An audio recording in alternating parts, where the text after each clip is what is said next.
So how are these 2 points connected?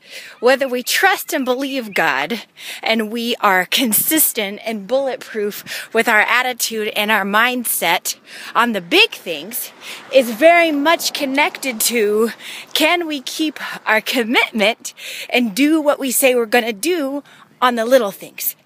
Because it means that we make a decision based on what we believe.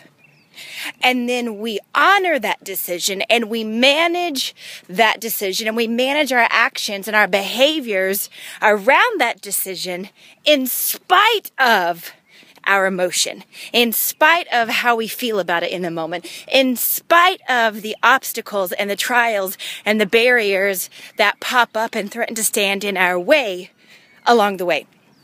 So, we talked about this earlier last week at some point, about how stubborn are you?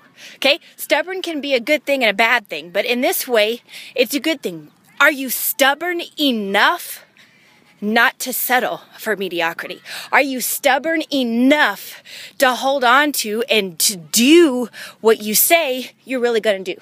Are you stubborn enough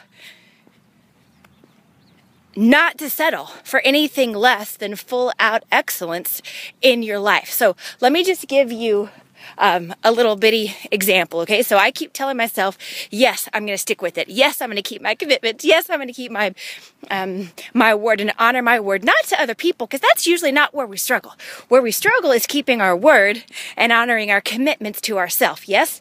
And that, again, just like with everything else, is also a pattern of behavior. It's a habit that we develop, that we can, it's a mental muscle, okay, that we can weaken without practice, and we can strengthen it with practice and repetition. And depending on our season of life and the stage that we're in, there can be phases of life where we were really strong in that area, and then there can be phases of life where we're weak in that area across different chunks of time. And so we just have to be aware of it and make the commitment to re-strengthen that mental muscle. So my little simple example is, okay, over the past week or so, as I have been recommitting to good physical health, and again, wow, how does it relate to our mental, emotional, psychological, and spiritual health?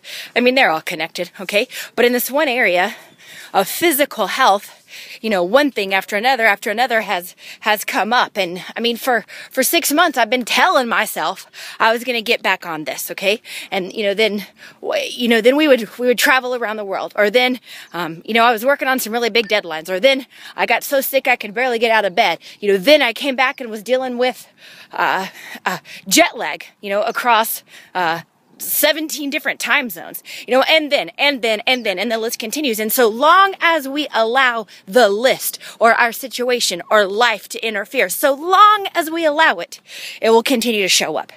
That's why you saw me post the quote, a few weeks ago, and it's brilliant. And I forget who even said it, but basically it goes like this: life will give you exactly what it is that you're willing to settle for. Life does not give you what you want. Life gives you what you are willing to settle for. And as long as we are willing to settle for all of this junk that keeps flaring up, that's exactly what we'll get. There's another quote out there that basically says, obstacles appear to remove the faint of heart, to remove the weakly committed, to remove the weak in spirit. Okay?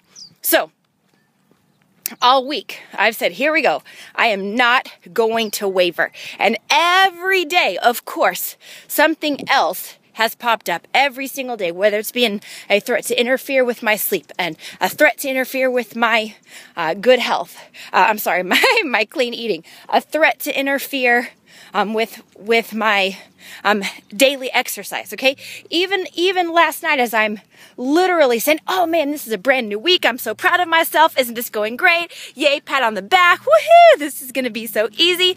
Guess what I'm doing? I get up and I walk across the room to go get out my workout clothes, to lay them out for the morning, and I literally kicked the elliptical trainer with my bare foot and busted open my pinky toe. Like, it's bleeding so much that I can hardly even get down the stairs fast enough to find a Band-Aid. Okay? So I mean, I'm just barely walking, barely moving. It wasn't like I was running and kicked at full speed, but I guess I hit it just right, just enough for God to say, how committed are you? Yeah, you said you were committed, but are you really going to do it? Even when you're limping, even when your toe hurts, even when you've got a Band-Aid on that will barely fit, a bandage on which will barely fit in your shoe? I mean, just little things. How committed are you? And it goes back to the very first thing we talked about when we made this 90-day commitment, which is, are you committed or are you interested? People who are interested show up when it's convenient. People who are committed continue to push through even in spite of the inconveniences and the trials and the challenges that come up along the way. So, who knows what tomorrow may hold? And we can't expect perfection from ourselves, and this is not what it's about. But this is about learning to be bulletproof in our mindset and to be accountable to ourselves. I get the feeling that that's what these 90 days are going to be focused on more than anything else, is learning to master personal accountability. I love you guys. Have a great day. Thanks for being on this journey with me.